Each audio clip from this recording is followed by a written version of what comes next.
नमो भगवते वासुदेवाय।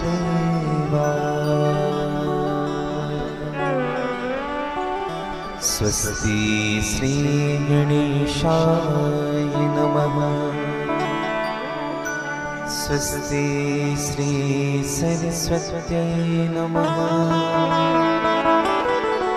श्री पुराण पुरुषोत्तमाय नमः।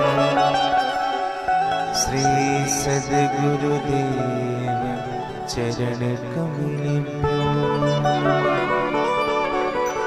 वंशी विभूषित करा नवनीरदाभा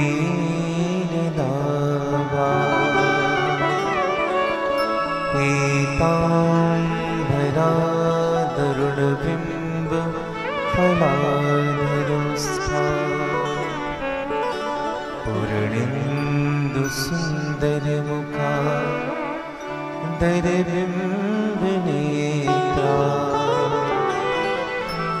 कृष्णात् परं किमपि तत्त्वमहं न जाने।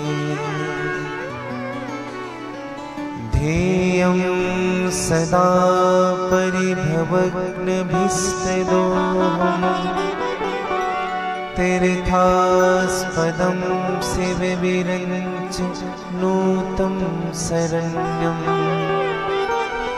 धृत्यार्तिहं प्रणतपाल भवाब्धिपोतम् वन्दे महापुरुषते चरणारविन्दम्। नारायणं नमस्कृत्यं नरं चैव नरोत्तमं देवीं सरस्वती व्यासं ततो जयमुदीरये। हे राधे करुणामयि सुललिते हे कृष्ण चिंतामणि हे श्रीरासेश्वरी सुविमले श्री वृंदावनाधीश्वरी कान्ति कान्ति प्रदायनी मधुमयी मोदप्रदे माधवी भक्तानंद समस्त सुख सरिते श्री राधिके पातु माम्। यस्यागे च विभाति भूधरसुता देवापगामस्तके भाले बालविदुरगरलं च गरलं यस्योरसे विराट् सोऽयं विभूषणः सुरगुरः सर्वाधिपा सर्वदा सर्वसर्वगतः शशिनिभः श्रीशङ्करः पातु माम्।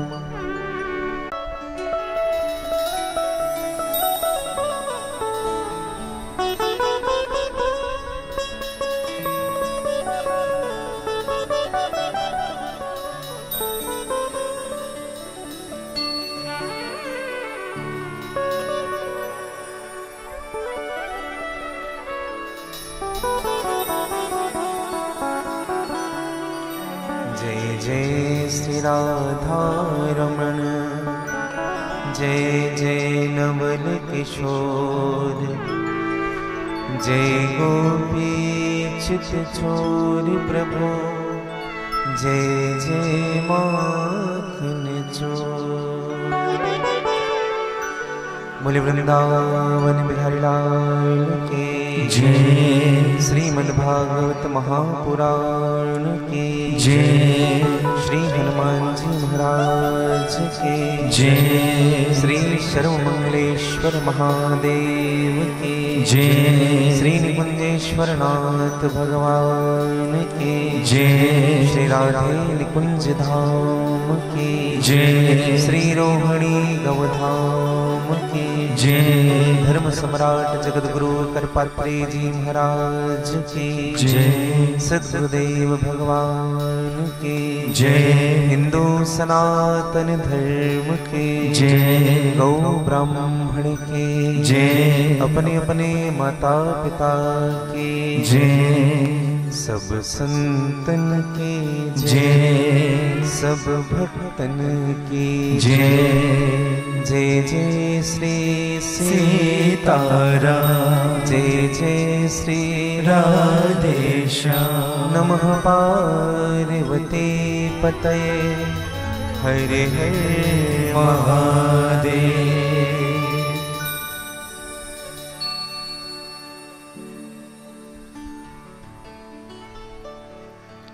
भगवान सच्चिदानंद आनंद घन भगवान यदुनाथ लक्ष्मीनाथ कमलापति जगतपति जगत के आधार प्राण पुरुषोत्तम लीला बिहारी भक्तों पर सहज कृपा करने वाले करुणा मृणालय निर्गुण निराकार जगदाधार अपनी कृपा कुशोर छत्र छाया में जीव को सुख देने वाले दैहिक दैविक भौतिक त्रैताव हरण करने वाले अर्थ धर्म काम मोक्ष चतुर्थ पुरुषार्थ प्रदान करने वाले दया के सिंधु दया के सागर अभिराम भक्त वात्सल्यता के प्रत्यक्ष वक्ता स्वरूप मेरे परमाराध्य श्री राधा वल्लभ सरकार श्री निकुंजेश्वर महादेव जी की असीम कृपा जिनके प्रांगण और गोद में बैठ करके श्रीमद् भागवत कथा का यह पवित्र आयोजन संपन्न हो रहा है। परम श्रद्धेय देवों के देव महादेव श्री सर्वमंगलेश्वर महादेव जी की असीम अनुकंपा श्री हनुमान जी महाराज और परम पूज्य सद्गुरुदेव भगवान के सहज कृपा के फलस्वरूप छत्तीसगढ़ की पवित्र भूमि और छत्तीसगढ़ का प्राण स्वरूप तिल्दा नगर तुलसी में श्री सर्वमंगलेश्वर शिव मंदिर समिति न्यू सिंचाई कॉलोनी तिल्दा नेवरा तुलसी के द्वारा यह पवित्र श्रीमद् भागवत कथारूपी गंगा का प्रवाह के षष्ठम दिवस में मेरे व्यासपीठ आप सभी श्रोताओं का स्वागत करते हैं। इस कार्यक्रम के आयोजक जिनकी भूमिका बहुजन हिताय बहुजन सुखाय के नहीं सर्वजन हिताय सर्वजन सुखाय की हमारे परम स्नेही श्री के खरे जी, हमारे प्रिय श्री MP वर्मा जी, श्री मोहनलाल साहू जी, श्री NL केवट जी, सभी उपस्थित मेरे श्रोता वृंद,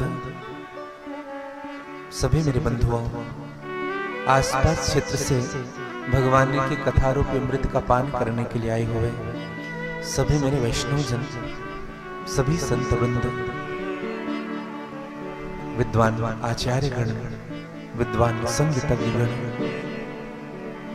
और निकुंजपति चैनल के माध्यम से जितने भी श्रोता वृंद लाइव कथा का प्रसारण देख पा रहे हैं या लाउड स्पीकर के माध्यम से आप सब तक भागवत रूपी यह मोक्षदायिनी कथा आपके श्रवण रंध्रों में प्रवेश कर रही है। आप सबों को मैं व्यासपीठ से साधुवाद ज्ञापित करता हूँ और आप सबके हृदय में जो मेरे गोविंद के चरणों के प्रति प्रेम है उनको मैं वंदन करता हूँ, प्रणाम करता हूँ। प्रणाम उन सबको भी करता हूँ जिनके हृदय में सनातन धर्म के प्रति, हमारे देश के मूलभूत पहचान गौ मां के चरणों के प्रति जिनकी अगाध श्रद्धा हुई और जिन्होंने अपने जीवन की कमाई का कुछ हिस्सा गौ मां के चरणों में समर्पित किया, राष्ट्र की सेवा में समर्पित किया, सनातन की सेवा में समर्पित किया, उन सभी दानदाताओं को भी मैं व्यासपीठ से वंदन करता हूँ। आइए मन, वाणी और कर्म की शुद्धि के लिए भगवान के नामों का आश्रय लें, अपने मन को पवित्र करें, अपनी वाणी को पवित्र करें और अपने कर्मों को पवित्र करें। पश्चात जैसे मेरे गोविंद की इच्छा होगी, श्री सर्वमंगलेश्वर नाथ की इच्छा होगी, श्री हनुमान जी महाराज की इच्छा होगी और मेरे सद्गुरुदेव भगवान की कृपा होगी, आज की कथा में हम प्रवेश करेंगे। एक बार सभी कह लीजिएगा, एक स्वर में कह लीजिएगा, थोड़ा जोर से कह लीजिएगा, थोड़ा और जोर से कह लीजिएगा, बड़े भाव के साथ।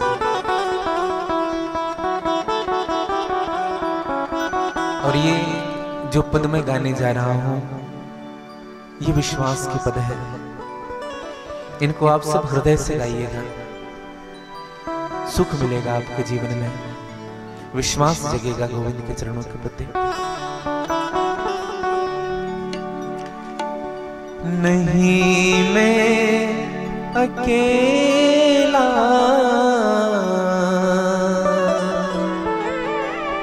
मेरे साथ तो है, मेरा नाथ तो है, मेरे साथ तो है।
चला जा रहा हूँ मैं राहों पे तुम्हारे, चला जा रहा हूँ मैं राहों पे तुम्हारे, चला जा रहा हूँ मैं राहों पे तुम्हारे, चला जा रहा हूँ मैं राहों पे तुम्हारे, हो राहों पे आए जो तूफान भारी, राहों पे आए जो तूफान भारी, थामे हुए बस मेरा हाथ तू है, थामे हुए बस मेरा हाथ तू है, नहीं मैं अकेला मेरे साथ तू है, नहीं मैं अकेला मेरे साथ तू है, ओ मेरा नाथ तू है, मेरे साथ तू है, मेरा नाथ तू है, मेरे साथ बोले सर्वमंगलेश्वर महादेव की जय हो।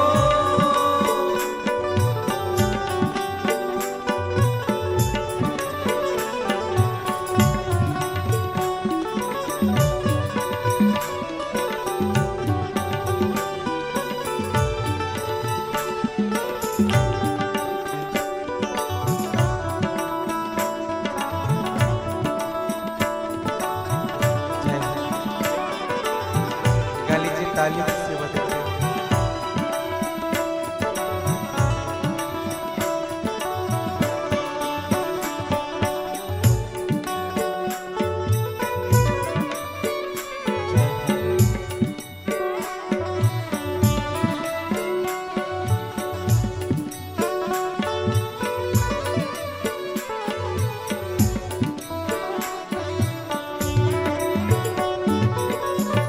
तेरा दास हूँ मैं, तेरे गीत गाऊं, तेरा दास हूँ मैं, तेरे गीत गाऊं, तेरा दास हूँ मैं, तेरे गीत गाऊं, तेरा दास हूँ मैं, तेरे गीत गाऊं, तुझे भूल के भी ना नहीं भूल पाऊं, तुझे भूल के बिना नहीं भूल पाऊं, तू ही मेरा तात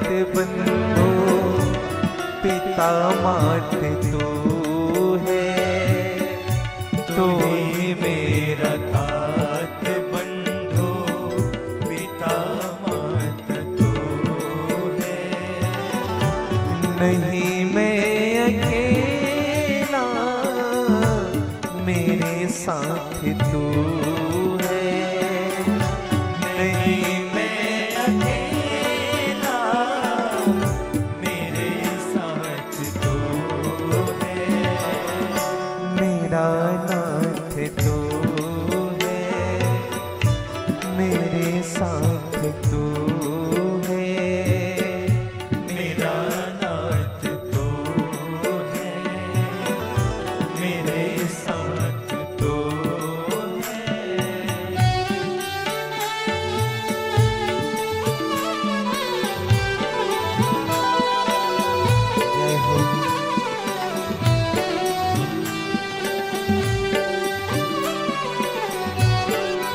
गा लीजिएगा थोड़ी आगे से।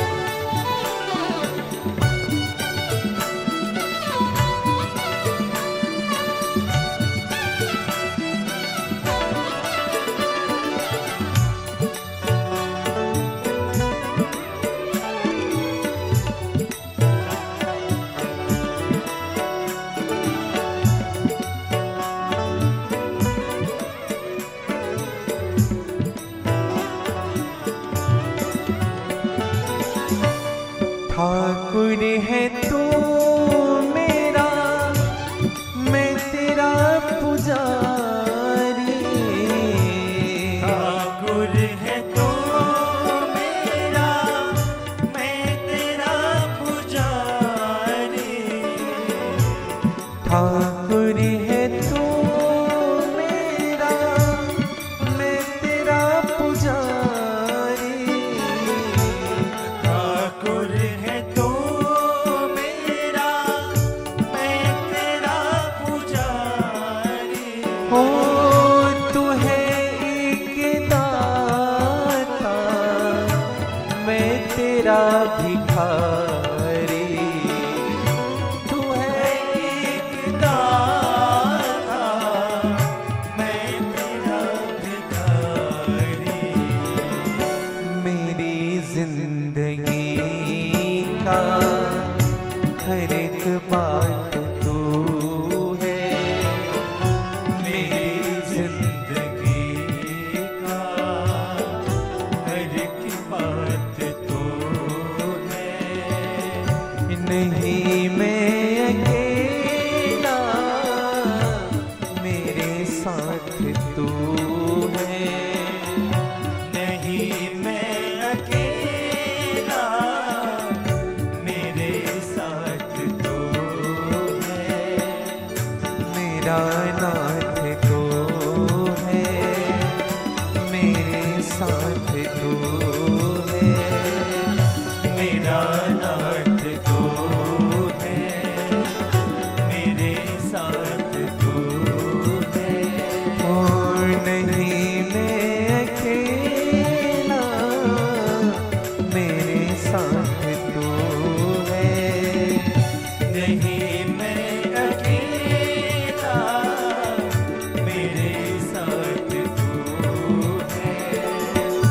मेरा नाथ तू है, मेरे साथ तू है। मेरा नाथ तो है, मेरे साथ गा लीजिए दोनों हाथ पसार कर। जय हो। बोली भक्त वत्सल भगवान की जय हो।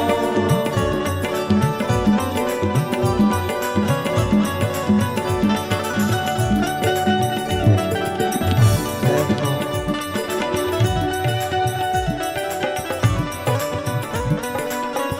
एक बार बोली श्री राधे।